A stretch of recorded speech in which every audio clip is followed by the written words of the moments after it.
अस्सलाम वालेकुम जी। असल बात में खुशामदीद। मैं हूं फ़हीम भट्टी। अगर कहा जाए कि सियासत नामुमकिन को मुमकिन करने का नाम है तो गलत नहीं होगा। पाकिस्तान मुस्लिम लीग नून और पाकिस्तान पीपल्स पार्टी एक ज़माना था जब सोचना भी मुश्किल था कि दोनों पार्टीज़ एक प्लेटफॉर्म पे इकट्ठे होके कभी प्रेस कॉन्फ्रेंस करेंगे या सियासत भी करेंगे। लेकिन जब COD हुआ, चार्टर ऑफ डेमोक्रेसी, तो उसके बाद तमाम तज्जिए गलत साबित हो गए। फिर एक मौका ऐसा भी है जब पाकिस्तान तहरीक इंसाफ तीसरी सियासी ताकत बन के उभरी। उस मौके पे बहुत से एनालिस्ट, तज्जियाकार, तज्जिया निगार, साफ़ी, एंकर पर्सन ये कहते थे कि पाकिस्तान मुस्लिम लीग नून और पीपल्स पार्टी एक प्लेटफॉर्म पर रह के सियासत तो बिल्कुल ही नहीं कर सकते, दुनिया इधर से उधर हो जाए। लेकिन PDM के प्लेटफॉर्म पे इकट्ठे हुए, PDM की हुकूमत बनी और बिलावल भुट्टो जरदारी ने वजारत संभाली और वज़ीर आज़म शहबाज शरीफ थे जिनका ताल्लुक पाकिस्तान मुस्लिम लीग नून से है। अभी इलेक्शंस के बाद 8 तारीख के बाद दिखाई ऐसे दे रहा था कि पाकिस्तान मुस्लिम लीग नून और पीपल्स पार्टी शायद हुकूमत मिलके ना बना पाएं और बज़ाहिर एक डेडलॉक दिखाई दे रहा था। लेकिन सियासत ने मुमकिन कर दिखाया। दोनों पार्टीज ने ऐलान कर दिया, मुश्तरका प्रेस कॉन्फ्रेंस की और फिर पाकिस्तान पीपल्स पार्टी ने यह भी ऐलान किया कि हम वजारतें नहीं ले रहे, लेकिन उन्होंने आइनी ओहदे ले लिए। MQM, पाकिस्तान पीपल्स पार्टी और नून लीग, ये इस वक्त 3 मेजर पार्टीज हैं जो कि मिल के आइंदा आने वाले वक्त में मुल्क को चलाने जा रही हैं। इन मामलों पे बात करने के लिए कि MQM, पाकिस्तान पीपल्स पार्टी, ये दोनों पार्टीज़ नून लीग से क्या तकाजे कर रहे हैं, क्या मुतालबे कर रही हैं बैसीत पार्टीज़, और क्या नून लीग इनके मुतालबे मानने को तैयार है। MQM कहती है कि 18वीं तरमीम को या तो उसके असल रूह के मुताबिक जो NFC अवार्ड्स हैं उसका हिस्सा सूबाई हुकूमत के बजाय लोकल गवर्नमेंट को मिलना चाहिए। क्या पीपल्स पार्टी ये बात एक्सेप्ट कर लेगी और फिर क्या नून लीग पीपल्स पार्टी के मुतालबात मान लेगी? बात करने के लिए हमारे साथ मौजूद हैं बैरिस्टर आमिर साहब, हसान साबिर साहब, सेनेटर गौस खान नियाजी साहब। खुश आमदीद कहती जी तमाम मेहमानों को प्रोग्राम में। जी आमिर साहब, वेलकम जी। कैसे हैं आप? खैरियत से हैं? जी जी जी जी, अल्लाह का करम। अच्छा आमिर साहब, सबसे पहले तो आपको मुबारक देनी चाहिए कि आपकी पार्टी नून लीग के साथ मिल के इत्तेहाद में शामिल हो गई है और अब उम्मीद हम कर रहे हैं तमाम पाकिस्तान की आवाम की जो नज़रें हैं वो आप पे ठहरी हैं तीनों पार्टीज़ पे कि आप डिलीवर करेंगे। क्या सवाल आपसे जानना चाहूँगा कि क्या जो बिलावल भुट्टो जरदारी साहब ने मंशूर दिया था, आपके पास वफाक में तो हुकूमत है नहीं, आप उसको सूबा सिंध में इम्प्लीमेंट करेंगे? आपके लिए रोल मॉडल होना चाहिए सूबा सिंध तमाम पाकिस्तान के लिए। 300 यूनिट्स, तनख्वाहें दुगनी, किसान की जो फसलें हैं उनकी इंश्योरेंस, नौजवानों के लिए जो कर्ज। बहुत शुक्रिया जी। देखिए, जो मंशूर हमने वफाकी सतह पे दिया था और जो वफाकी हुकूमत इम्प्लीमेंट कर सकती है, उसके बारे में तो नहीं कहा जा सकता। लेकिन सिंध में बहुत सी बातें पहले से हो रही थी। अगर हमने 30 लाख घरों की बात की थी तो 20 लाख घर सिंध के अंदर पहले से मंसूबा है। नौजवान कार्ड, पावर्टी रिडक्शन, गुर्बत मिटाओ प्रोग्राम, तो ये पहले से सिंध के अंदर ये था। या हर जिले के अंदर अच्छी हेल्थ फैसिलिटीज का या एजुकेशन की फैसिलिटीज का, ये सिंध के अंदर हम पहले ही अपनी हुकूमत में कर रहे हैं। और उसका जो वाज़ेह सबूत ये है कि 15 साल अगर पीपल्स पार्टी की वहां पे हुकूमत रही है, तो हर 5 साल के बाद जब हम आवाम के पास गए हैं तो आवाम ने पहले से ज्यादा अक्सरियत के साथ सिंध के लोगों ने पीपल्स पार्टी को मुंतखब किया है, जो उसके मंशूर पे अमल दरामद करना और आवाम का उस पर एतमाद का मजहर है। अब देखिए, वफाक के अंदर अगर हमारी अक्सरियत होती और बिलावल भुट्टो प्राइम मिनिस्टर बनते तो हम बिल्कुल इसे इम्प्लीमेंट करते। अब भी हमारी कोशिश होगी, क्योंकि हम नहीं चाह रहे कि हम कोई वजारतें लें या हुकूमती ओहदे लें। तो जब हम नहीं लेंगे तो हमारा सिर्फ और सिर्फ जो मुतालबात मुस्लिम लीग नून की गवर्नमेंट के साथ होंगे वो आवाम के मसाइल के ऊपर, और वो वादे जो हमने अपने मंशूर में किए हैं अच्छा, बुरा या ना वो बनाए तो एक बहुत से सवाल कर वादे लूँ जो आपसे। PMLN ने अपने मंशूर में आपकी किए हैं। बात के हवाले से और सवाल कर लूँ जो जी, आपने ओहदों की बात की। अब फिर आप पे ये क्रिटिसिज्म आता है कि अगर आपको ओहदे नहीं चाहिए थे तो आईनी पोजीशंस आपने क्यों लिए हैं? फिर आप कुछ भी ना लेते, सदारत भी ना लेते, गवर्नर्स भी ना लेते। देखिए, पाकिस्तान को इस वक्त आईनी ओहदों के ऊपर मोतबर लोगों की जरूरत है। पाकिस्तान किसी ममनून हुसैन का मुतामिल नहीं हो सकता। पाकिस्तान किसी रफीक रजवाना का मुतामिल नहीं हो सकता। आपको ऐसे लोग चाहिए जो वहां पे कॉन्स्टिट्यूशनल ओहदों के ऊपर बैठे हुए जचे भी, और जो तमाम सियासी कुव्वतों को, अगर सदर पाकिस्तान हो तो वो सारों को साथ लेके चल सकता हो, फादर फिगर हो। अगर कोई गवर्नर हो तो वो सबको लेके साथ चल सकता हो। तो आप तजर्बात बताएं, हमारे सदर पाकिस्तान ने इख्तियारात के लिए कुछ नहीं किया, अपने इख्तियारात पार्लियामान को दिए और जमहूरी तौर पे अपना किरदार अदा किया। लेकिन उसके बाद आने वाले सदूर का क्या किरदार रहा है, वो आपके सामने है। तो मैं समझता हूँ कि पीपल्स पार्टी ने ये ओहदे अगर लिए भी हैं, तो इन ओहदों को बावकार हैसियत देने के लिए और पाकिस्तान के अंदर जब बवक़्ते ज़रूरत, अब मैं आपको मिसाल देता हूँ, पिछले 2 साल में पाकिस्तान को एक फादर फिगर की ज़रूरत थी, लेकिन अलवी साहब एक भी तवक्को पे पूरे नहीं उतरे हैं और इस तरह के शगुफ़े छोड़े हैं उन्होंने 2 सालों में कि अल हफ़ीज़ अल अमान। तो मैं समझता हूँ कि यहाँ पे एक मोतबर फादर ठीक है। फिगर, सिंबल अच्छा ये ऑफ बताइए कि जो फेडरेशन एमक्यूएम प्रेज़िडेंट की ज़रूरत है। ठीक है। और आपको ये भी पता है जी, कि उनके पास इख्तियारात कुछ नहीं होते सदर के पास। क्या कर लिया अलवी साहब ने 2 साल पीटीआई के सदर रहते हुए? ठीक है। कितना सा हुकूमत को कर लिया, तो आपके सामने है। हम आपको यही तो समझा रहे हैं कि ये ओहदे हमने अपने इख्तियारात के लिए नहीं पॉइंट लिए टेकन। हैं। जी, ये ठीक है। ओहदे इस वक़्त पाकिस्तान को ज़रूरत है कि मोतबर लोग इन ओहदों पे बैठें। ठीक है, इस पे मैं दोबारा आपके पास आऊँगा, लेकिन आपसे ये जानना चाहूँगा क्या एमक्यूएम का जो तकाज़ा है, जो डिमांड है, आप उसमें सपोर्ट करते हैं उनको कि जो फंड्स हैं एनएफसी अवार्ड्स के मुताबिक वो बजाय इसके कि सूबाई हुकूमत के पास जाएँ, वो जाने चाहिए लोकल गवर्नमेंट के पास, ताकि डायरेक्टली यूसी लेवल पे अवाम को डिलीवर हों प्रोजेक्ट्स? जी, बिल्कुल लोकल गवर्नमेंट्स को ठीक है, मज़बूत होना चाहिए। आप सपोर्ट करते पहले हैं, ठीक है। हमारी हुकूमत हसन जो साहब थी, जी, ठीक। हमने वफ़ाक से सूबों को इख्तियारात मुंतकिल ठीक है किए जी, हैं और अब वफ़ाक से नीचे तक जाने चाहिए। ठीक है। हसन साहब, आप क्या कहेंगे? जो डिमांड्स आपने की हैं, आपको लगता है कि पाकिस्तान पीपल्स पार्टी बैरिस्टर साहब तो कह रहे हैं कि बिल्कुल ऐसा होना चाहिए। आपको लगता है कि पाकिस्तान पीपल्स पार्टी सिंध में आपका साथ एज़ अ पार्टी देगी, इस तकाज़े के हवाले से? बिस्मिल्लाहिर्रहमानिर्रहीम बिस्मिल्लाहिर्रहमानिर्रहीम। देखिए एमक्यूएम एक ऐसी सियासी जमात है जो लोगों के मसाइल हल करने के लिए तजावीज़ भी देती है, सिफारिशात भी देती है और कोशिश भी करती है।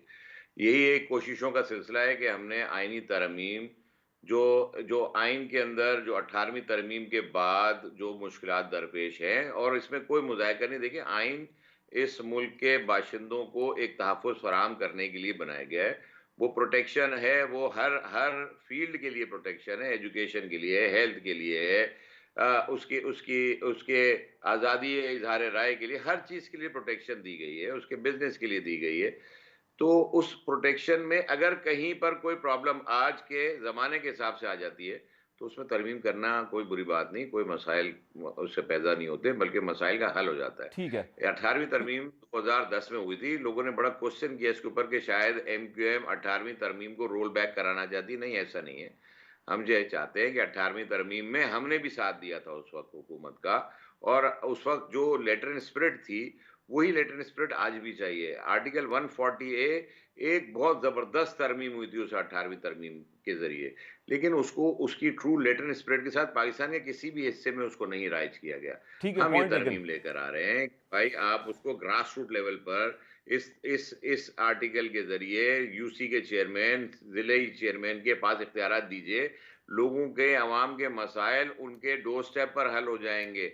उनका जो बुनियादी मसले हैं वो उनके उनके गली मोहल्लों में हल होने चाहिए, ना कि वो ऐवानों तक पहुँचे। पॉइंट एक टेकन जी। एमएनए, एमपीए का काम नहीं है कि वो गटर के ढक्कन ठीक है, लगाएगा, ठीक है। पानी का इंतज़ाम अच्छा, करेगा, वो कानून साज़ी करेगा। दो तो क्विक अगर क्वेश्चंस। एक तो प्रिसाइजली बताइएगा इस वक्त कराची के मसाइल हैं क्या, और क्या आप समझते हैं कि एमक्यूएम इस वक्त डिलीवर कर पाएगी? दूसरा, जिस तरह से पाकिस्तान पीपल्स पार्टी ने कोई बल्कि डिमांड किया, उनको तो मुस्लिम लीग नून कहती रही कि आप वजारतें लें, आप जिम्मेदारी लें, उन्होंने कहा नहीं हमें वजारतें नहीं चाहिए। उस पर भी हम बैरिस्टर साहब से मैं जानना चाहूँगा कि वो ये क्रिटिसिज्म आ रहा है पीपल्स पार्टी पे कि वो जिम्मेदारी से जान छुड़ा रही है, बरी ज़िम्मा होना चाह रही है। खैर उस पर मैं बाद में आऊँगा।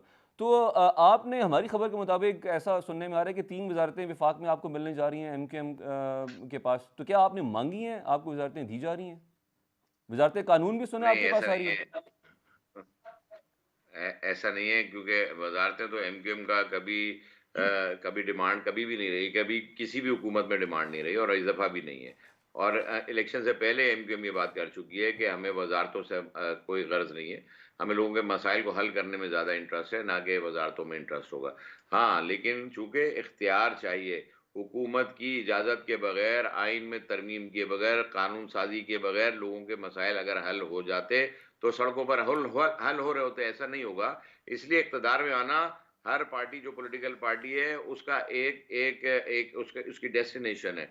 एमक्यूएम भी इसी नज़रिए के तहत हुकूमत में शामिल होती रही है और होती चली आ रही है तो जो यहाँ कि पे सवाल लोगों ही के पैदा होता है जब जो आइन में अवामी तरमीम की मसाइल बात हैं आती है, तो जो उनके इंडिपेंडेंट इदराक के लिए जाना है। जी, पॉइंट टेकन। अच्छा, ये बताइए, जो आपने आइन में तरमीम की बात की है, कराची के मसाइल पे भी आइएगा, लेकिन मैं ऐड कर लूँ, भूल ना जाऊँ मैं, कि अगर इंडिपेंडेंट कैंडिडेट्स जिनको सपोर्ट हासिल है पाकिस्तान तहरीक इंसाफ की, पार्लियामेंट में आने के बाद जो उनके पास नंबर्स हैं, आप समझते हैं कि तरमीम करना आसान काम होगा अगर वो पार्लियामेंट में आते हैं? ये देखिए, इस तरमीम से उनके भी मसाइल हल होने जा रहे हैं। सिर्फ एमक्यूएम के वोटर के या सपोर्टर के या कराची या हैदराबाद शहर के लोगों के मसाइल हल नहीं होंगे। कराची से कश्मीर ठीक है। और कश्मीर से कश्मीर तक के मसले, पूरे पाकिस्तान के हर जिले का मसला हल होने जा रहा अब है। क्विकली अगर ये बताइएगा आईनी कराची के तरमीम असल अगर उनको मसाइल क्या समझ हैं, में नहीं सीधा आती, सीधा। जो आज़ाद अरकान है, जो पीटीआई से जिनका ताल्लुक है, तो फिर शायद वो अपने ही लोगों से, अपने ही वोटर के साथ सिंसियर नहीं होंगे। वो सिर्फ इस बात पर कि जी वो हुकूमत में नहीं है और वो आईनी तरमीम को जो है वो सपोर्ट ना करे, फिर उनके लिए क्वेश्चन होगा और अवाम उनसे पूछेगी जो ये इस बात को सपोर्ट नहीं करेगा। कराची के मसाइल मैंने आपसे पूछा था कि असल मसाइल हैं क्या? क्या आप लोग डिलीवर कर पाएंगे? कराची का, ये देखिए, दुनिया में कोई ऐसा मसला नहीं जो कराची में ना हो। कराची में बदअमनी के मसाइल हैं, कराची के अंदर नौकरी के मसाइल हैं, स्कूल एजुकेशन के मसाइल हैं, हेल्थ के मसाइल हैं, रोड इंफ्रास्ट्रक्चर के मसाइल हैं। कराची वो कॉस्मोपॉलिटन सिटी है जो दुनिया के 60 मुल्कों से बड़ा 60 मुल्कों से बड़ा शहर है ये। दुनिया के 60 मुल्क कराची से छोटे शहर है। कराची को वो अहमियत नहीं दी गई पाकिस्तान के दुनिया की अंदर जो सबसे 30 साल बेहतर, सबसे बेस्ट रनवे कराची में है।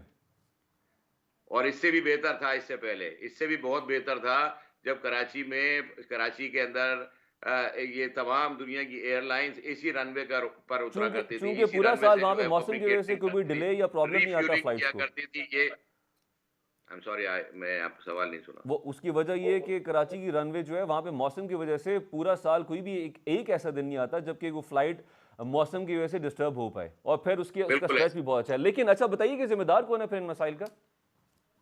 एमक्यूएम और इसके पीपल्स पार्टी रही है इन ना वहाँ पे सिंध में तो।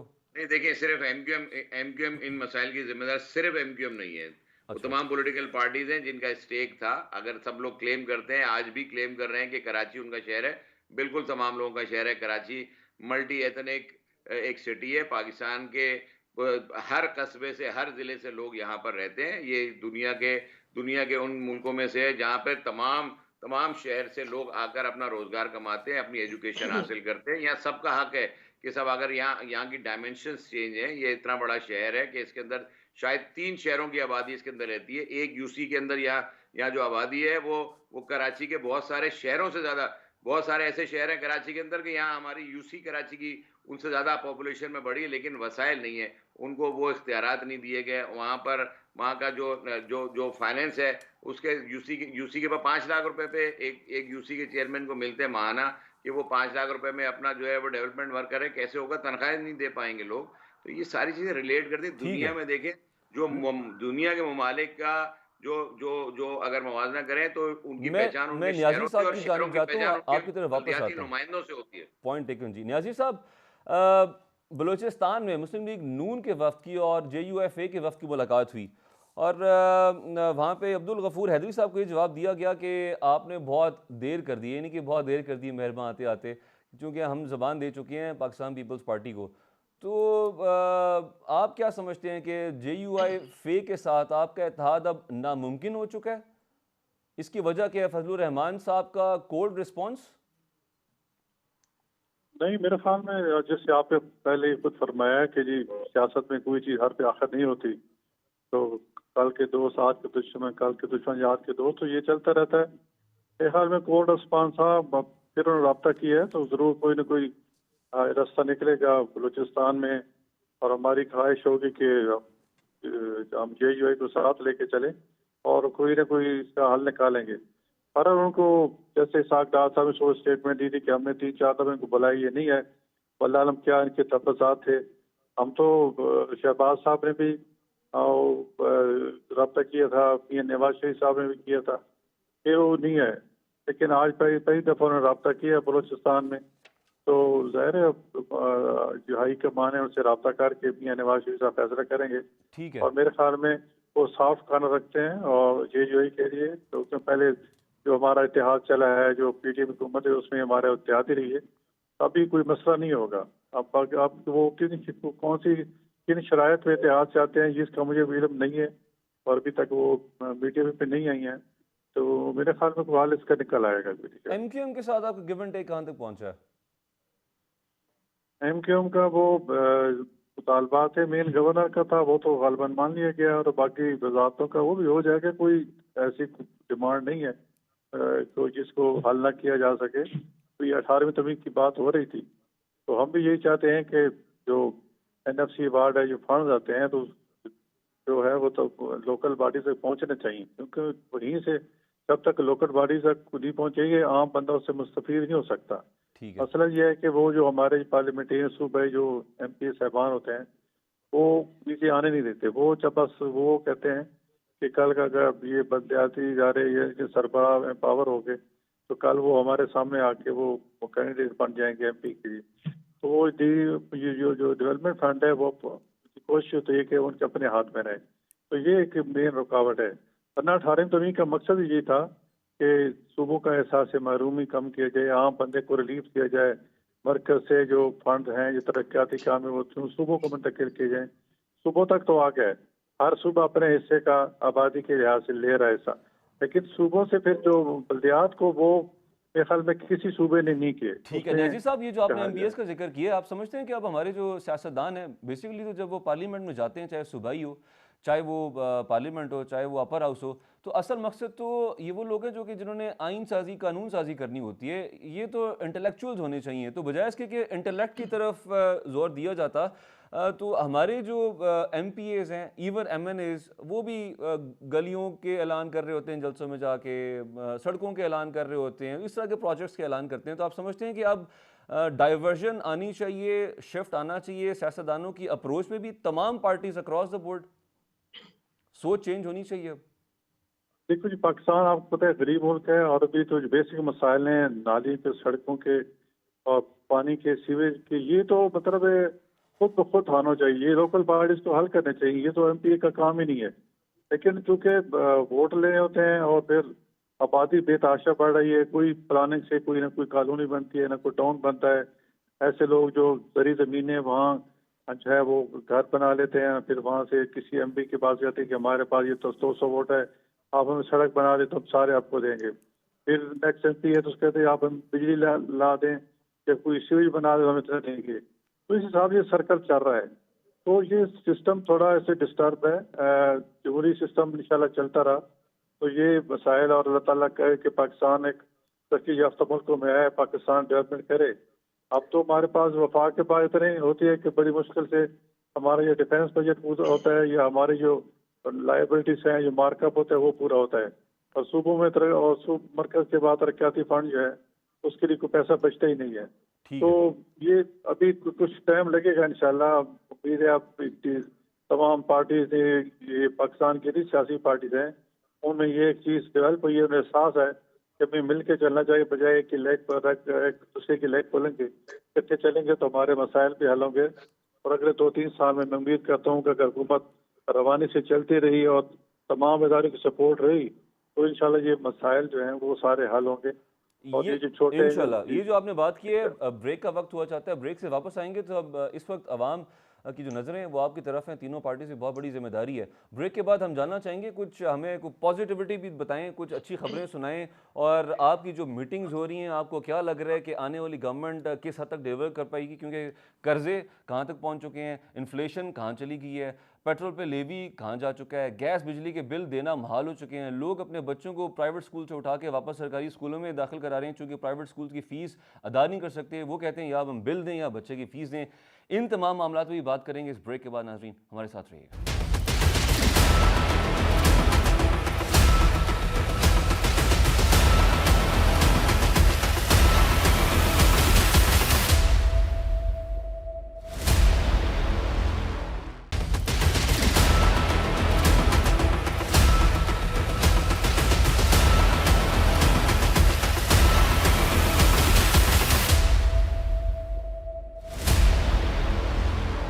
वेलकम बैक जी। हसन साहब, NFC अवार्ड के तहत सूबे सिंध को 24.55% हिस्सा मिल रहा है। सूबे सिंध की आबादी और कराची, जिसको हम इस मुल्क की इकोनॉमी की रीढ़ की हड्डी कहते हैं, आप समझते हैं कि ये गुड इनफ है, ये अमाउंट, ये हिस्सा, ये शेयर, नॉट अमाउंट, ये शेयर परसेंटेज? देखिए अब इसमें बात तब्दील हो सकती है, लेकिन जो एनएफसी के ज़रिए पिछले 15 सालों में जो हिस्सा मिला है, वो अगर अवाम पर खर्च हो जाए तो शायद ये अच्छा अच्छा पैसा होगा, अच्छा होगा, काफ़ी अमाउंट होगा। लेकिन अब हमें देखिए एक नए सोशल कॉन्ट्रैक्ट की ज़रूरत है इस अवाम को। ये ना सिर्फ़ कराची और सिंध की बात करें, बल्कि पूरे पाकिस्तान की बात करें। पूरे पाकिस्तान में इसी तरह से डिस्ट्रीब्यूशन जो फ़ॉर्मूला तय है, उसके तहत जो डिस्ट्रीब्यूशन है वो कहीं पे भी इस तरह से इस्तेमाल नहीं हो पाई, क्योंकि एनएफसी के बाद अगला पीएफसी का फ़ॉर्मूला नहीं मुतय्यन किया गया। अगर नेशनल फाइनेंस कमीशन हो गया था तो आगे प्रोविंशियल फाइनेंस कमीशन सूबों के ऊपर लागू किया जाना चाहिए था। प्रोविंशियल फाइनेंस कमीशन के नीचे डिस्ट्रिक्ट फाइनेंस कमीशन होना चाहिए था। एक एक मैकेनिज्म बनाया जाए, पैसा एक चीफ मिनिस्टर, चाहे वो सिंध, पंजाब, बलूचिस्तान के भी किसी में से भी हो, चीफ मिनिस्टर के तक हद तक या जो जो जो फाइनेंस मिनिस्टर की हद तक नहीं रहना चाहिए, उसको डिस्ट्रिक्ट लेवल के ऊपर जाना चाहिए। यही तो मेन इशू है इस पूरे मुल्क का। अगर आपको इस पूरे मुल्क के निज़ाम को अगर रीस्टार्ट करना है, बेहतरी की तरफ लाना है, आम आदमी के मसाइल को हल करने में इंटरेस्टेड हैं, तो यकीन जाने आप एनएफसी का जो फॉर्मूला है उसको पीएफसी और पीएफसी के बाद डिस्ट्रिक्ट फाइनेंस के ऊपर ले जाइए। आम आम आम लोगों के मसाइल हल हो जाएंगे। लोगों को पॉइंट टेकन। इंटरेस्ट नहीं होता अगला कि सवाल। इस वक्त हुक्मरान अग, कौन है। लोग अपने मसाइल का हल चाहते हैं, हुक्मरान तबके से उनका कोई इंटरेस्ट नहीं होता। ठीक है, अगला सवाल आमिर साहब आपसे भी है, हसान साहब आपसे भी है, न्याजी साहब आपसे भी है। जवाब तीनों से बारी बारी लेना चाहूँगा। एमक्यूएम किसी ना किसी तरीके से गवर्नमेंट का हिस्सा रही है, चाहे वो कोई भी पार्टी रही है वफाक में, कहीं ना कहीं आप लोगों का गवर्नमेंट में हिस्सा रहा है। और इस वक्त पाकिस्तान की जो 31 सरकारी कंपनी है वो 730 बिलियन का खसारा कर रही हैं।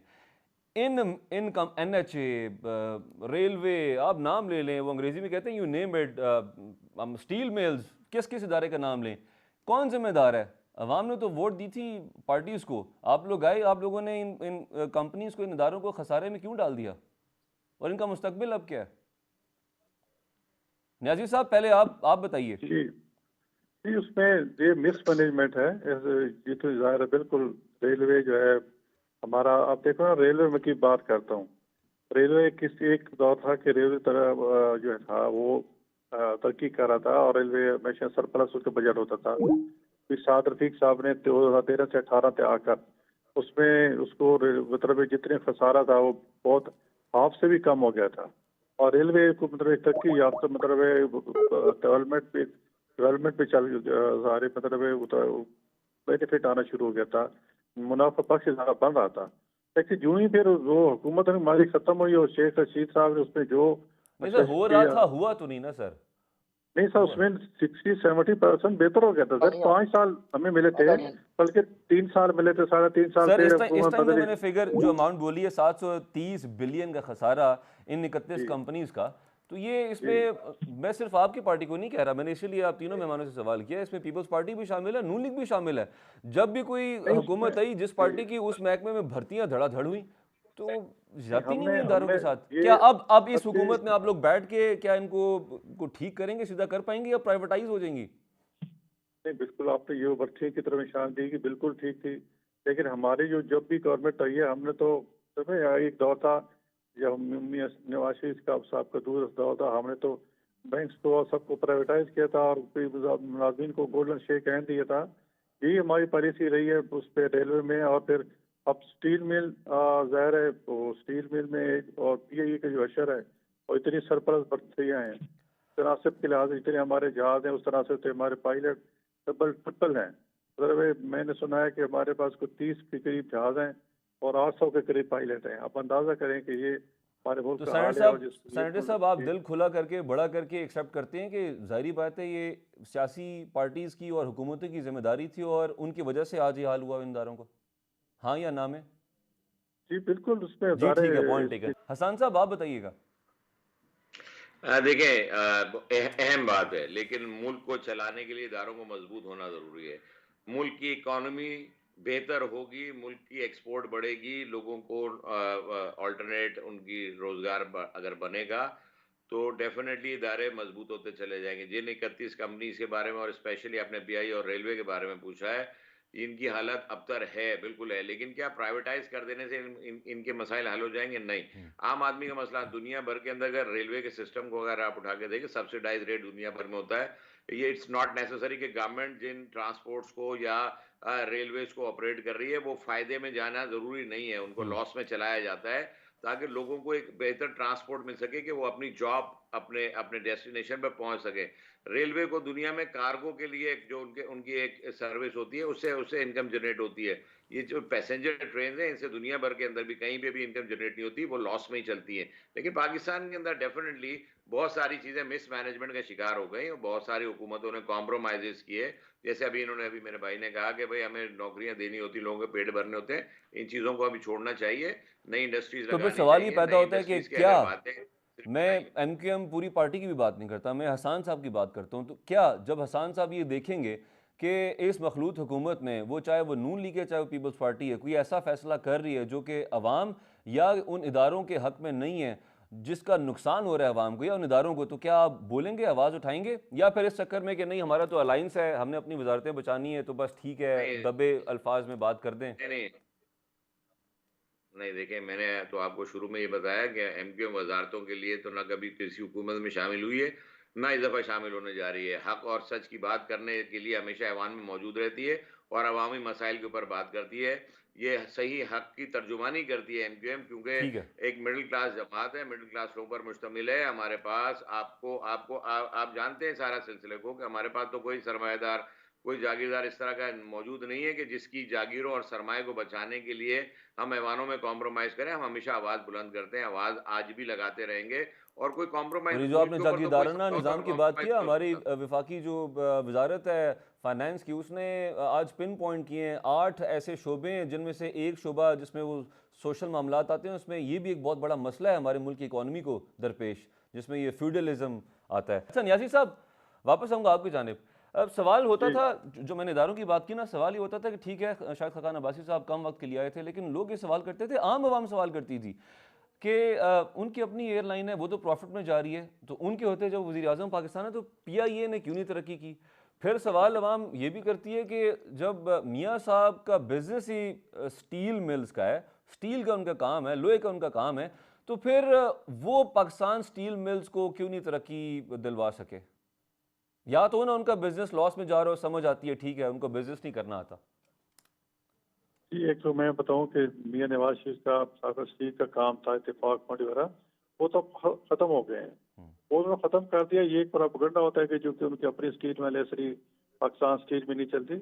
पाकिस्तान स्टील मिल में इतनी ओवर भर्ती हो गई थी और उसमें इतना खसारे में जा रहा था कि हमने जो है उसको जो है वो बंद करना पड़ा, क्योंकि बंद चलने से तो इतना फिर दिन ब दिन नुकसान ही बढ़ता जा रहा था। अब जो बात वही आती है ना कि जी अब जो 2 बंदे भर्ती हैं उनको निकालें, तो फिर वैसे अवाम जो है फिर आवाज़ इतनी उठाते हैं, आसमान उठा लेते हैं। कोई पूरे तरह में कुछ हमारी हुकूमतें हैं, कुछ सियासी पार्टी की हुकूमतें आई, उन्होंने भर्ती सिर्फ भर्ती की। उसके दायरा इतना लोड हो गया। जिस तरह पहले मैंने पीए का जिक्र किया कि 25-30 से याद है और 800 है, तो स्टील बिल का यही आता। सिर्फ उसका जो पता नहीं कितने अरब जो है वो गैस का बिल है जो अभी अदा करना है। और फिर ठीक है। गवर्नमेंट ऑफ पाकिस्तान जो है तकरीबन 25 अरब की तनख्वाहों को सिर्फ जो उस मुलाजमीन है उनको तनख्वाहें अदा करी, बिल बंद पड़ी है। ठीक है। तो इस मैनेज में सारी उसमें प्राइवेटाइज करना चाहिए। जब तक ये प्राइवेटाइज नहीं होगी, अब शायद खाकान की जो अपनी प्राइवेटाइज लेकिन है हसान साहब का तो मौक़िफ़ उसके ये है कि बाद प्राइवेटाइजेशन जो है वो हल नहीं है। अब जब हुकूमत के नहीं जो आपके एसेट्स होते हैं, जब आप वो बेच देते हैं, तो फिर हुकूमत के एसेट्स जब कम होते हैं तो मतलब वो तो आप अपना इनकम सीधी सीधी सी काट रहे हैं ना, अपने पैर पे कुल्हाड़ी मार रहे हैं। नहीं, अब देखो ना, तो सब मैं ट्रेन की बात करता हूँ। अच्छा। कई ट्रेन के जो रूट है ना हमने प्राइवेटाइज किए हुए हैं, तो उसमें वो मुनाफा कमा रहे हैं और छोटे रूट से वो भी मुनाफा कमा रहे हैं। तो इस तरह हम अगर पीआई को कर तो दें फिर और फिर सवाल एक हमने और, तो अच्छा फिर आप कहेंगे कि यार नून लीग के आप फ़हीम बहुत सवाल कर रहे हैं, वो फिर जब आपने बात की है तो फिर जहन में मेरे सवाल ये भी आता है कि अगर प्राइवेटाइजेशन के हक में है नून लीग, तो कॉन्ट्रडिक्शन नहीं दिखाई देती जब आप ऑरेंज लाइन मेट्रो स्टार्ट कर देते हैं प्रोजेक्ट और उस पर सब्सिडी देते हैं मिलियंस एंड बिलियंस की, तो वो भी आप प्राइवेट प्रोजेक्ट्स होने चाहिए थे, वो आप कंपनीज को देते, वो कमा के आपको उल्टा देते, आप तो अब जेब से दे रहे हैं। नहीं, अब तो कुछ चीजें कॉन्ट्रडिक्शन है। होते हैं कि जहाँ आप देखो, जिस जिस बंदा दिहाड़ी है, जिस 700-800 दिहाड़ी लगाता है, अब उसको तो हमने देना है ना, तो अमीरों पे जो जो साहिब जरूरत है उन पे टैक्स डालना है। पॉलिसी तो यही हमेशा तमाम जो है दुनिया में यही है। तो जो साहिब जरूरत है उन पे टैक्स लगाया जाता है, उनको और पे जो गरीब लोग हैं उनको रिलीफ दिया जाता है। तो ये ऑरेंज टेन और ये हमने रिलीफ किया है आवाम को, अब ताकि जो मजदूर बंदा जो जाता है दिहाड़ी उसको रिलीफ मिले। वह उस पर हमें सब्सिडी देनी पड़ती है, और ये सब्सिडी ना दे तो फिर गरीब लोग किधर जाए, वो मजदूरी ना कर सके। आप देखें कितना पेट्रोल डीजल इतना महंगा है कि आम बंदे की बहुत सी बाहर है। अगर जिसके घर में 2 मोटरसाइकिल है तो एक मोटरसाइकिल में खड़ा कर दिया है और एक घर जाते हैं ताकि पेट्रोल की बचत हो। तो जी इसलिए ठीक हम है। तो गरीब तक के गरीब उसके लिए जा सके। अलबत्ता अमीरों पे जो लोग टैक्स हो रहे हैं उनको गिरफ्तार, उनको ऊपर टैक्स डाला जाए, और जो लोग टैक्स का पैसे उसके पास पैसे है और टैक्स नहीं दे रहे उनको टैक्स नेटवर्क में लाया जाए। तो ये एक लॉन्ग टर्म पॉलिसी है।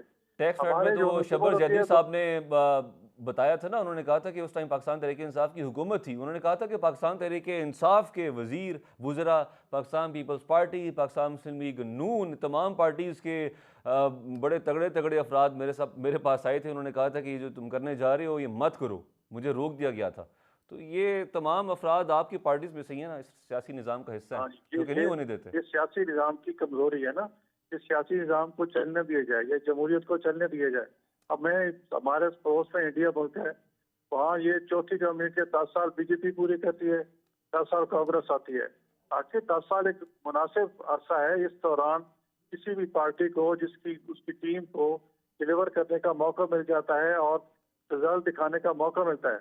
हमारे यहाँ तो दूसरे तीसरे साल वज़ीर आज़म जो है वो उसको अपने कुर्सी बचाने की फिक्र लग जाती है, वो अपनी हुकूमत बचाने के चक्कर में लग ठीक है जाता जी, है। Point taken. तो मैं हसान ये साहब की जानिब जाता हूँ। बैरिस्टर आमिर साहब पता नहीं क्यों नाराज़ हो गए हैं, वो न जाने उनको कौन सा सवाल बुरा लगा। प्रोड्यूसर साहब ने उनसे मल्टीपल टाइम्स रिक्वेस्ट भी की है।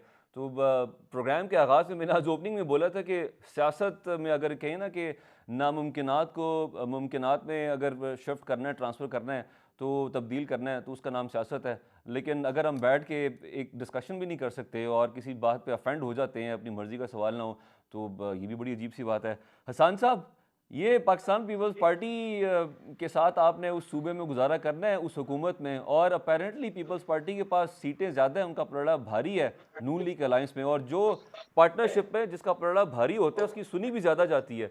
तो ये देखें, जैसे अब ये नाराज़ हो गए हैं, तो फ्यूचर में अगर आपसे बाकी पीपल्स पार्टी की लीडरशिप कभी नाराज़ होती रही तो फिर कैसे गुजारा चलेगा नून लीग के साथ अलायंस में? देखिए, मैं तो आपको बिल्कुल साफ बात करूं कि जो पीपल्स पार्टी का 15 साल गुज़िश्ता सिंध में दौर है, उसमें मसाइल के अंबार लगे हैं। अंबार के भी अंबार लग गए शायद। और जो कराची की नागुफ्ता बे हालत है, इसमें कोई दो राय नहीं कि आज अगर अलायंस की सूरत में नून लीग के साथ हम वफाकी हुकूमत में शामिल होने जा रहे हैं, तो कुछ सिंध के ऊपर या कराची के ऊपर समझौता करने जा रहे हैं, ऐसा नहीं है। सिंध के अंदर हम अपना रोल प्ले ज़रूर करेंगे, कराची की सूरत हाल के ऊपर अपनी बात ज़रूर करेंगे।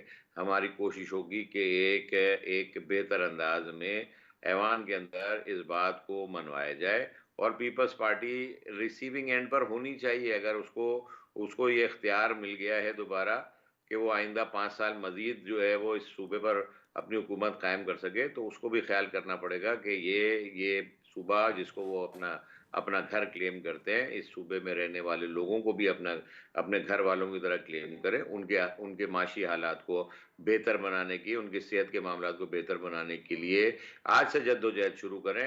वरना एमक्यूएम तो मौजूद है, और एमक्यूएम ये भूलने भी नहीं देगी और याद कराती रहेगी। ठीक है, और आप कानून को भी बहुत बेहतर तरीके से समझते हैं। ये बताइए कि फॉर्म 45 का इशूज़ जो पाकिस्तान तहरीक इंसाफ ने उठाया और अब वो हाई कोर्ट में भी चले गए हैं, तो अगर 6 माह बाद या सर्टन टाइम के बाद उनके हक़ में फ़ैसला आ जाता है और फॉर्म 45 के मुताबिक रिज़ल्ट सामने आ जाते हैं और उनके नंबर्स बढ़ जाते हैं, ऐसी सूरत हाल में फिर पार्लियामेंट की सिचुएशन क्या होगी? आप क्या देख रहे हैं? कानून क्या कहता है? देखिए, चूंकि आप इस वक्त तो एक मफरूज़े पे बात आपने सवाल किया, और मैं उसका मफरूज़े में अगर जवाब दे दूं तो आसान हो जाएगा कि उस वक्त की उस वक्त देख लेंगे। लेकिन सूरत हाल इससे मुख्तलिफ है। फॉर्म 45 के बारे में जो डिटेल है वो पीटीआई से बेहतर और कोई नहीं समझ सकता है, इसलिए क्योंकि 2018 में उन्होंने फॉर्म 45 का ही खेल खेल के हुक्मरानी हासिल की थी। वो 2018 ही था जब पीटीआई ने पूरे मुल्क के अंदर फॉर्म 45 किसी को लेने ही नहीं दिए थे।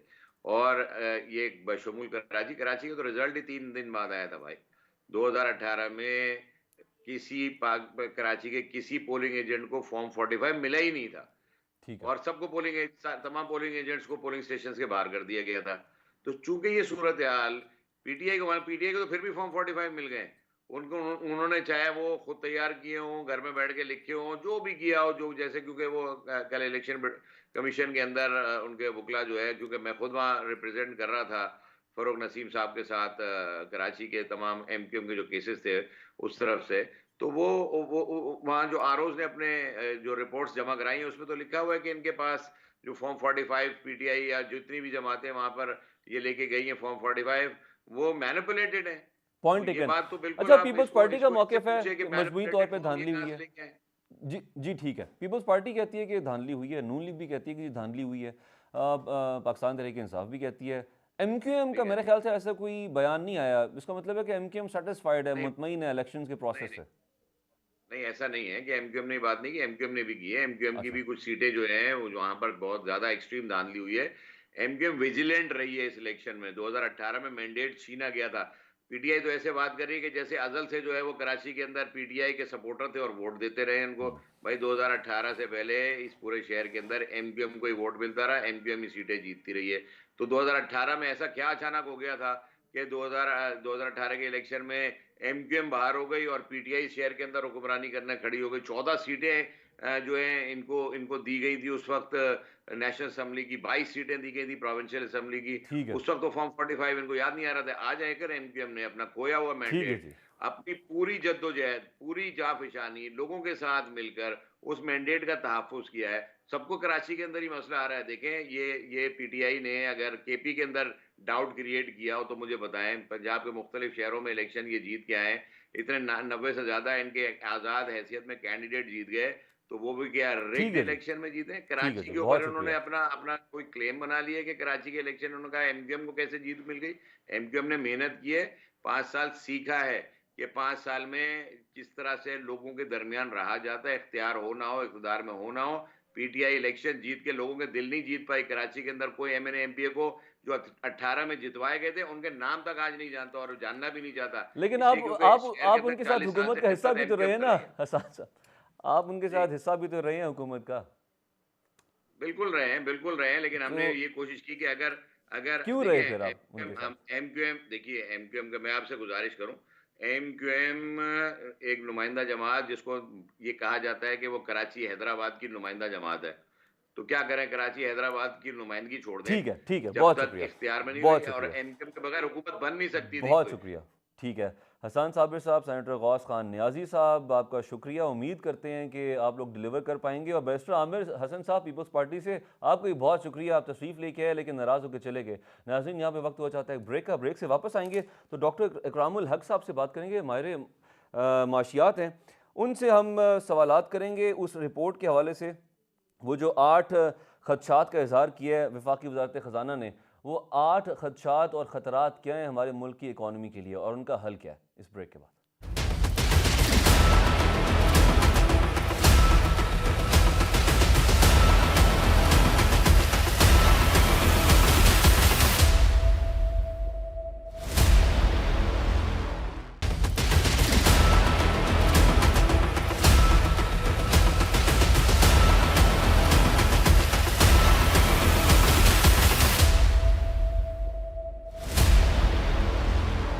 वेलकम बैक जी। वफाकी वज़ारत ख़जाना ने 8 बड़े मुआशी ख़तरात की निशानदेही कर दी है, जिनमें मैक्रो इकनॉमिक अदम एतमाद है, तवाज़ुन है, और बढ़ता हुआ कर्ज़ा है, खसारे में जाती हुई सरकारी कंपनी है, माहौलियाती तनज़्ज़ुली है, इसके अलावा पब्लिक प्राइवेट पार्टनरशिप है, सूबाई मालियाती डिसिप्लिन है और गवर्नेंस के चैलेंजेस हैं। इस पे बात करने के लिए और आने वाली जो हुकूमत है इसके लिए सबसे बड़े चैलेंजेस अगर ये हैं तो इनको वो कैसे हल करेगी, और क्या हुकूमत के लिए पॉसिबल है भी, इवन देन अगर कैपेसिटी रखते हुए भी क्या इस वक्त जो हमारे माली मामलात हैं वो हुकूमत डिलीवर करने की पोजीशन में है या फिर नहीं? डॉक्टर इकरामुल हक साहब, खुशामदीद कहते हैं आपको डॉक्टर साहब। जी, बहुत शुक्रिया, बहुत शुक्रिया। जी, डॉक्टर साहब, फरमाइए। आप क्या समझते हैं कि ये जो निशानदेही की गई है 8 माशी खतरात की वफाकी वजारत ख़जाना की जानिब से, जिसमें सबसे पहला हम पॉइंट डिस्कस कर लेते हैं, वो है मैक्रो इकनॉमिक अदम तवाज़ुन, जिसके अगर उस पर थोड़ी सी डिटेल में जाएं, आपसे पूछेंगे ये होता क्या है। तो मेरी रिसर्च के मुताबिक इस वक्त 1 करोड़ अफराद, तकरीबन 1 करोड़ अफराद हुए हैं जो कि सतह गुरबत के बिल्कुल करीब है, यानी कि कुछ ही वक्त के बाद वो भी सतह गुरबत से नीचे चले जाएंगे, ऐसा ही है? जी, बिल्कुल। तो ये पाकिस्तान में मैक्रो मसला ये है कि इकोनॉमिक अदम तवाज़ुन होता क्या है? ये थोड़ा सा समझाइएगा हमें। जी, जी। एक तो माइक्रो में वो नंबर्स होते हैं जिसमें आपके जो अखराजात हैं और जो आपकी आमदनी है उसका फ़र्क है, फिर आपके जो ज़खायर हैं उसके बारे में है। तो ये जो माइक्रो लेवल की चीज़ें होती हैं, मैक्रो महँगाई मैक्रो कितनी है मैक्रो और सर। जो मैक्रो है जी, जी जी, मैं जी। अर्ज़ कर रहा था। मैक्रो जो होता है वो चूँकि बड़े जो आपकी मईशत के अंदर ओवरऑल बैलेंस है, यानी कि जैसे हम कह सकते हैं कि आमदनी के जो डिफरेंसेस हैं, जो दौलत के डिफरेंसेस हैं, उसको मैक्रो लेवल पे फिर देखा जाता है कि आपकी डेवलपमेंट ऐसी हो रही है कि जिससे फ़ायदा तमाम अफ़राद को मिल रहा है कि नहीं मिल रहा। तो सारे अगर माइक्रो नंबर ठीक भी हों, मगर एंड के ऊपर जाकर जो आपकी तक़सीम-ए-कार है दौलत की और जो आपकी आमदन की, अगर वो ख़राब हो तो उसका फिर नतीजा ये निकलता है कि अगर खुशहाली आ भी जाए ऊपर, आपका जीडीपी ग्रोथ बढ़ भी रहा हम्म। हो, तो नीचे की सतह के ऊपर गुर्बत बढ़ती जाती है और जो गैप होता है रिच एंड पुअर का, वो बढ़ता जाता है। तो मैक्रो इकोनॉमिक्स भी उतनी ही इम्पोर्टेंट है जितनी कि जितनी माइक्रो माइक्रो, इकोनॉमिक्स। ठीक तो है। हम जी, जी, आईएमएफ जी। के तो मुताबिक हमारा दो दो जी, जी जी मैं फरमाइए। जी, जी, फरमाइए। जी, हमारा मसला ये है कि माइक्रो नंबर्स भी हमारे ख़राब रहते हैं और उसके साथ-साथ जो हमारा मैक्रो फ्रेमवर्क है, उसके अंदर भी जाहिर है जब मैक्रो डेवलपमेंट जो खराब है, होगा तो वो माइक्रो भी ख़राब है। खराब जी। होगा, जाहिर है। अच्छा बताइए कि जिससे हमारी फिर जो भी जी, जी, फरमाइए आप। जीडीपी जी, ग्रोथ फरमाइए। है 2024 की, वो आईएमएफ के मुताबिक 2% तक है, प्रोडिक्शन फोरकास्ट की जा रही है, ऐसा ही है? जी, बिल्कुल, ये बहुत कम, क्योंकि देखिए हमारी आबादी के बढ़ने का तनासब ही 2.5% से ज़्यादा ही है। ये तो सरकारी एदाद-ओ-शुमार है, वैसे असल तो हमने इसको भी कभी मुय्यर नहीं किया। तो और दूसरी तरफ जो शरह नमू है, यानी कि हमारी जीडीपी ग्रोथ है, वो तो इससे भी कम है। तो इससे भी पाकिस्तान जो है, ज़ाहिर होता है कि अपने जो मामलात हैं, वो बहुत ही ज़्यादा ख़राब कर ठीक है, चुका है। यहाँ पे और अब सवाल ये पैदा आपको होता है। याद होगा जी ठीक है, आप एग्री कर रहे हैं। सवाल ये पैदा होता है इस ग्रोथ के साथ, जो हमारे 70 ट्रिलियन के आसपास के कर्जे हैं, कहीं पे फिगर्स 78 ट्रिलियन आती है, सरकारी आदादोशुमार थोड़े से कम है, खैर हम इसको 70 कर लेते हैं, अगर 70 भी है फॉर इंस्टेंस, तो इस जीडीपी ग्रोथ के साथ आने वाली हुकूमत कैसे डिलीवर करेगी और क्या करेगी? बिल्कुल भी देखिए कुछ नहीं कर सकते, क्योंकि इस वक़्त जो हमारा डोमेस्टिक डेट है वो ही इतना बढ़ चुका है कि पिछली दफ़ा हमने जो उसका शुमार किया था, वो उसकी 60% के आमदनी से आसपास है। हम जी, कहीं ज़्यादा है। तो अच्छा। वो कर्ज़े तो तभी उतर सकते हैं जब आपकी केक का साइज़ बड़ा हो, यानी आपकी आमदन इतनी ज़्यादा हो कि अखराजात कम करके भी आप पिछले कर्ज़े उतार सकें। अब तो पाकिस्तान के ये हालात हैं कि हमें सूद अदा करने के लिए भी मज़ीद कर्ज़े लेने पड़ रहे हैं। पहले तो कर्ज़े उतारते थे, मज़ीद कर्ज़े लेके, अब तो सूद के लिए भी पैसे नहीं है हमारे पास। और ये इतनी खौफ़नाक सूरत-ए-हाल है कि इसके बारे में अब हमें जिसे कहते हैं कि डेट सस्टेनेबिलिटी नहीं रही, यानी कि कर्ज़े को सहारने की सलाहियत भी पाकिस्तान ख़त्म करता जा रहा है। और आईएमएफ ने और वर्ल्ड बैंक ने अपनी लेटेस्ट आपने कर्जे रिपोर्ट्स का में जिक्र इसके किया, बारे में हम पॉइंट टू पॉइंट चलते हैं। अगला जो उसमें खतरा बताया गया है इस वजारत ने, वो है बढ़ता हुआ कर्जा। आप कर्जे का जिक्र कर रहे हैं, सवाल ये है कि इस वक्त जो हमारे कर्जे हैं वो आने वाली हुकूमत अदा नहीं कर पाएगी, जो आप बात कर रहे हैं। जी। ठीक है, अगले पॉइंट पे चलते हैं। खसारे में जाती हुई सरकारी कंपनियां, 31 कंपनीज हैं। प्रोग्राम के पहले हिस्से में हमारे साथ सियासतदान थे, उनसे हमने सवाल किए, इस वाले से 730 बिलियन का खसारा कर रही हैं कंपनीज। बीइंग एन इकोनॉमिस्ट, आप क्या समझते हैं कि is it going to be a possible thing for a government कि इन कंपनीज को खसारे से बाहर निकाले, मुनाफे में लेके आए, जी। प्रॉफिट में लेके आए? जी, ये तो बिल्कुल मुमकिन नहीं है कि ये कमर्शियल काम हुकूमत करे और खसारा भी ना हो, क्योंकि वहाँ मनमर्ज़ी की सियासी भर्तियाँ होती हैं। अभी भी खसारे की वजह तो वहाँ गवर्नेंस के इश्यू ही हैं।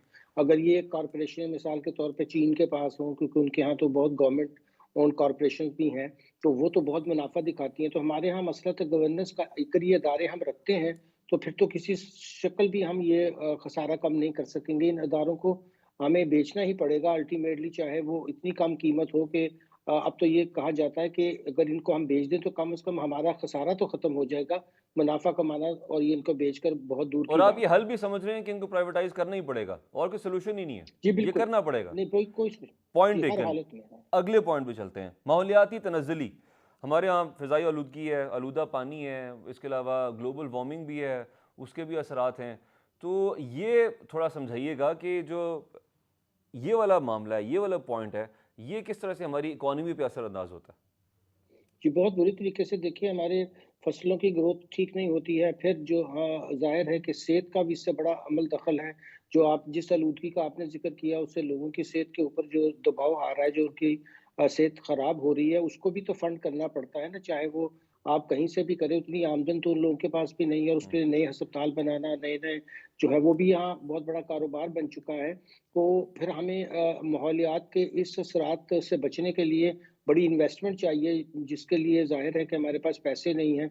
तो कम से कम भी $30 बिलियन तो हर साल हमें चाहिए। अगर हम आज काम शुरू करें, तो माहौलियात का जो आलूगी 30 का मसला है, बिलियन वो डॉलर्स पाकिस्तान हर साल, माहौलियात के लिए जी, सिर्फ। जी। जी, बिल्कुल, बिल्कुल। तो ये भी वो हमें वार्न तो कर रहे हैं बार-बार कि अगर आप 4 साला प्रोग्राम, 5 साला प्रोग्राम भी रखें, तो ये $150 बिलियन आप कहाँ से लेके आएँगे? तो डॉक्टर हमारे साहब, पास तो इसका आगे मतलब है कि ज़रूरी कर्ज़े देने के लिए पैसे नहीं। इसका जी। मतलब है अनदर डिसअपॉइंटमेंट। अगले पॉइंट पे चलें। जी, जी, जी। जी, जी, ठीक जी। है। पब्लिक प्राइवेट पार्टनरशिप, जो वफाकी वजारत ख़जाना ने एक और पॉइंट बताया है कि सबसे बड़ा ख़तरा पब्लिक प्राइवेट पार्टनरशिप है कि जो कंपनीज, जो इदारे हुकूमत के साथ मिल के अवाम के लिए कोई इंफ्रास्ट्रक्चर के प्रोजेक्ट्स करते हैं, कुछ और उनकी फ़लाह के लिए काम करते हैं, तो इसमें सबसे बड़ा पाकिस्तान में क्या ख़तरा है इस टाइम, या क्या इंपॉर्टेंट पॉइंट है जो कि मेंशन करना चाहिए, और इसमें क्या जी। पॉजिटिव चीज़ है कोई? जी, वो पॉलिसीज़ में चूँकि कोई तसलसल नहीं है और पॉलिटिकल इंस्टेबिलिटी भी है, तो ख़्याल था कि दुनिया में चूँकि प्राइवेट पब्लिक पार्टनरशिप के ज़रिए हुकूमतें बहुत सा अच्छा काम कर पाती हैं, मगर पिछले 3-4 साल से हमारे यहाँ इसमें भी कोई इन्वेस्टमेंट नहीं आ रही है। जो बड़े-बड़े हम एमओयू साइन करके बाहर आते हैं, वो भी नाकाम हो जाते हैं और अपने हमारे इन्वेस्टर्स भी और अगर बिल्कुल पैसा सादा नहीं अल्फाज में लगाना इसको चाहते। एक्सप्लेन किया जाए डॉक्टर साहब, तो ऐसा ही है जैसे कि एक प्राइवेट कंपनी, मिसाल के तौर पे कोई सिगरेट बनाने वाली कंपनी है, वो उसने किसी इलाके में हॉस्पिटल बना दिया, क्लिनिक बना दिया, फ्री मेडिसिन कैंप्स लगा दिए, किसी कंपनी ने कहीं पे पुल बना दिया, ऐसा ही है? जी, वो तो कॉर्पोरेट गवर्नेंस के नीचे होता है कि उनको ये ऐसा करना होता है, मगर ये हम उन बड़े-बड़े प्रोजेक्ट्स की बात कर रहे हैं, जहाँ हुकूमत और प्राइवेट इदारे मिलकर जैसा एक कि शराकत-दारी करते हैं, मगर वो भी हमारे यहाँ नहीं हो पा रही है। जैसे पंजाब ने यहाँ आपको पता है पंजाब बिज़नेस डिस्ट्रिक्ट का ऐलान तो कर दिया, अखबारों में बड़े-बड़े इश्तिहार भी आ गए, मगर वो प्राइवेट पैसा आया ही नहीं है कि वो मंसूबा आगे चल सके। ठीक है, और दानिश स्कूल भी क्या उसी के एग्जाम्पल है? जी, जी, बिल्कुल, वो भी इन्होंने कोशिश की थी, तो मगर आपका यही कहने होता है का कि फिर मकसद ये है कि चूँकि अगर मुल्क की इकोनॉमी बेहतर नहीं है, तो किसी भी सूरत जो प्राइवेट सेक्टर है वो पब्लिक प्राइवेट प्रोजेक्ट्स एक साथ कभी भी नहीं बनेंगे जब बिजनेस नहीं होगा। तो जी, बिल्कुल। जी, बिल्कुल। अब अगले पे चलते हैं दुरुस्त जी, फरमाया। गवर्नेंस के चैलेंजेस, जी।